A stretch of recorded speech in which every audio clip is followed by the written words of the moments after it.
Mga minamahal kong kasamahan sa malaking kapulungan, mahal kong kababayan, magandang araw po sa inyong lahat. I stand before you today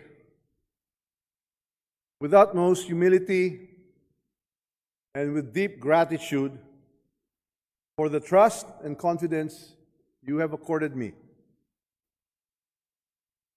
That trust has been the source of my strength in every day of service.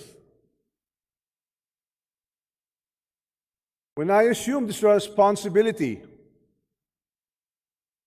I made a solemn commitment that the House of Representatives would be the people's house. Isang kongresong bukas, tapat, at tunay na naglilingkod. Yet leadership also demands that we confront the trials of the present. In his recent State of the Nation address, our President reminded us that accountability must prevail and that no one is above scrutiny. I fully and unequivocally embrace that call. The issues surrounding certain infrastructure projects have raised questions that weigh not only upon me, but upon this institution we all serve. Ang ating mga kababayan ay naghahangad ng linaw at higit sa lahat ng tiwala. Tungkulin natin ito'y maibalik.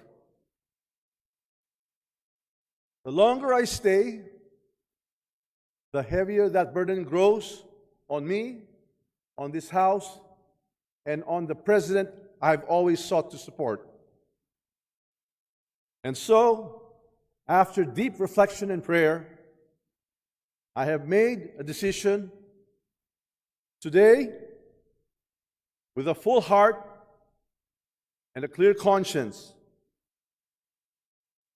I tender my resignation as Speaker of the House of Representatives. I do this so that the Independent Commission on Infrastructure may pursue its mandate freely and fully, without doubt, without interference, without undue influence. Walang pipigil, walang makikialam. Let the truth emerge and let justice be done. My colleagues, carry forward the work of this institution with unity and resolve.